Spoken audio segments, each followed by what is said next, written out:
of seconds, the efforts of a lifetime and the lives of loved ones can be swept away.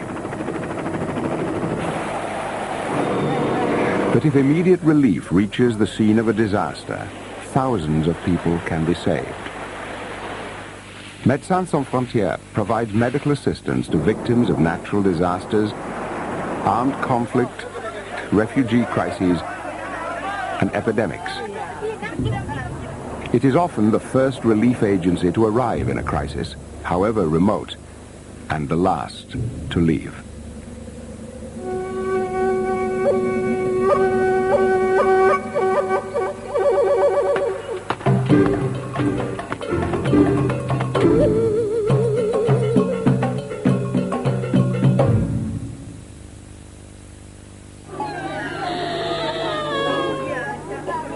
Starvation remains one of the world's great killers. In Sudan, more than 1 million have faced famine caused by civil war and drought. It's a crisis situation at the moment. People are starving to death, and every day you see death. Yeah. We're targeting the most vulnerable group, which are the under 5s. Providing medical care, clean water and food, Médecins Sans Frontières makes the difference between death and life. My job here is that I'm running this therapeutic feeding center, which is for the very most severely malnourished. So it's usually children under 5 that are most severely affected, and that's who we're feeding here. Médecins Sans Frontières was founded in 1971 by a small group of French doctors. They believed that the world needed an organization that was able both to respond to medical emergencies and speak out on behalf of populations in danger. It has grown to become the world's largest private non-profit medical relief agency, with offices in 19 countries and relief programs in more than 85 countries worldwide. Volunteer doctors and nurses are on constant standby. Coming from all over the world, they offer their expertise from 6 months to several years. They are united by a commitment that transcends all boundaries to help people in need. Personifying that commitment is Dr. Jill Seaman. After 8 years working in Sudan, battling a rare tropical disease called Kala-Azar, she has earned her warm welcome. You need blankets, you need food, you need medicines, you need mosquito nets. And I'm just hoping that if I can continue to work, maybe we can get enough drugs in here, the local staff can keep enough people alive that, 1 person out of every family lives. I mean, that's sort of what you have to focus on. And you think, could we have done more? Always you're haunted by that. Always. Médecins Sans Frontières provides relief to people in need regardless of race, religion, or political affiliation. To reach those in need, medical teams often venture to the world's most dangerous and remote corners. During the Soviet-Afghan War of the 1980s, donkey and horse caravans clandestinely crossed the Afghan border. Each caravan carried several tons of medical supplies under the constant threat of bombardment.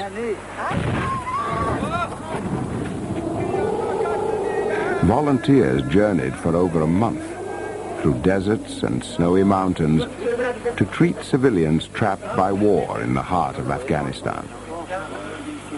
Whether by donkey or armored vehicle, Médecins Sans Frontières meets the constant challenge of delivering emergency medical care in war zones. There seems to be fighting in Vedi. Where? There's a village down the road, a few miles. Windows closed. Close the door. Sure. Helmets on. Sure. Okay, dobro. I'm a surgeon from Sarajevo. There, as you can see, now we have one wounded man. He was wounded with shrapnels of granate, and we have to operate him immediately. As you can see in all these operations, yes, the operation table, operation lamp, everything is a humanitarian aid. So without that help, we couldn't do anything. In an overcrowded Siberian prison, Médecins Sans Frontières finds itself in the midst of another battle, against tuberculosis. Treating the inmates is more than curing a disease. It is preventing the spread of infection when they return home. In addition, teams conduct studies on new, deadly strains of tuberculosis raging in the prison. A few pennies can buy protection from other infectious diseases. Measles, for example. In this kind of precarious situation, a measles epidemic could be quite disastrous. So all the children between 6 months and 12 years are getting a measles vaccine. The infection rate is very high. They'll How many do you expect to vaccinate today? Today, over 1,000. Refugees in the aftermath of the 1994 genocide in Rwanda crowded into camps in neighboring Zaire. The camps became a breeding ground for cholera. While the organization could not prevent the massive epidemic, by the third week, its relief operation gained the upper hand. One by one, weak survivors were rehydrated and cared for. Death rates plummeted until the epidemic was under control. Strong logistics is a hallmark of Médecins Sans Frontières. In a crisis situation, pre-packaged emergency kits pioneered by the organization are a key tool. Stocking and managing these supplies is part of the behind-the-scenes work of logisticians, those who get the right equipment to the right spot at the right time. Médecins Sans Frontières often collaborates with other organizations to create an unbroken logistical chain.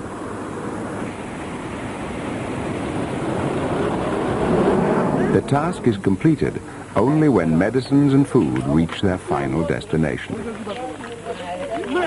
Good logistics can save as many lives in a lot of situations as doctors and nurses. We provide plastic sheeting, jerry cans to carry water. We drill wells, water treatment, all of our water and sanitation experts.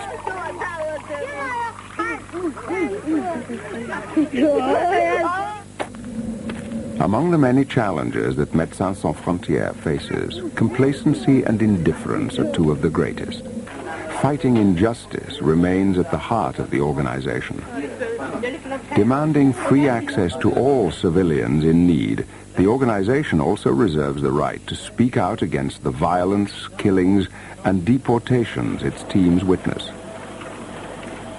A lot of what I feel that I'm doing is bearing witness, so that I can go home and really say what I've seen, say what's happening here. Doctors and nurses did so during the horrors of the 1994 Rwandan genocide. In the Balkans in 1999, when masses of Kosovars were deported. In Sierra Leone, where mutilations have been used to spread terror among civilians. While media interest in humanitarian crises is fleeting, relief work has to be long-term. Mental health programs address the psychological scars of war.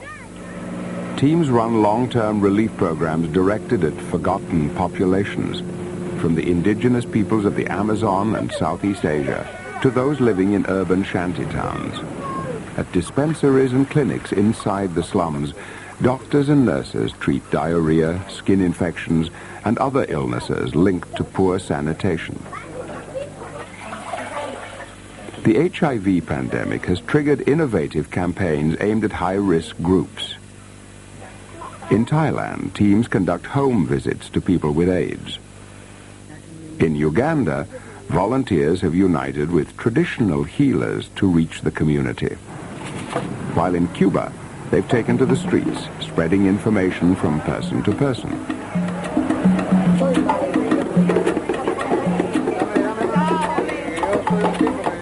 To ensure that relief efforts remain sustainable even after the organization's departure, volunteers train local medical professionals and recruit construction workers to rehabilitate clinics.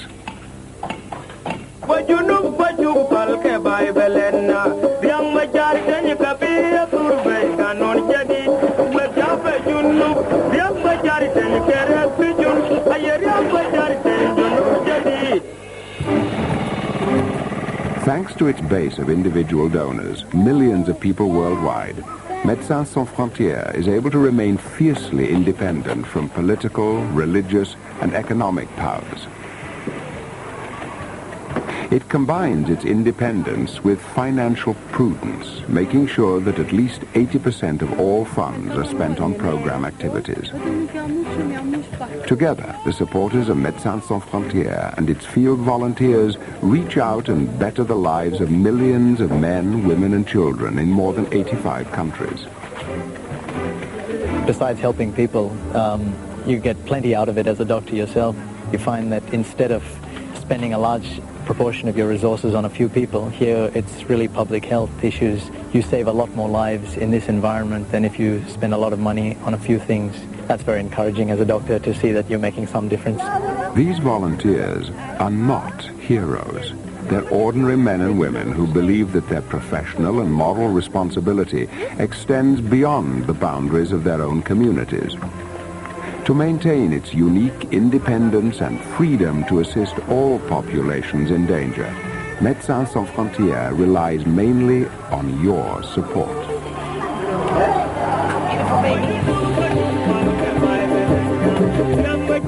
Funds are urgently needed to save lives.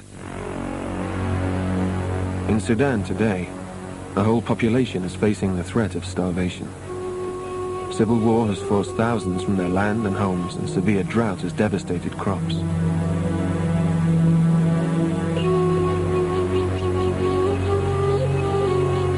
Médecins Sans Frontières medical teams are running nutrition centers in the worst affected areas, feeding the most vulnerable, especially children under 5 and their mothers. As well as round-the-clock care, they receive special feeding mixes containing vital nutrients.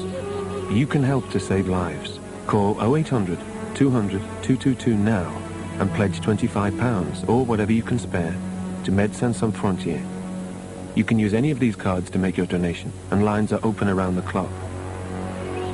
Please, call 0800 200 222 now. Your money can save lives.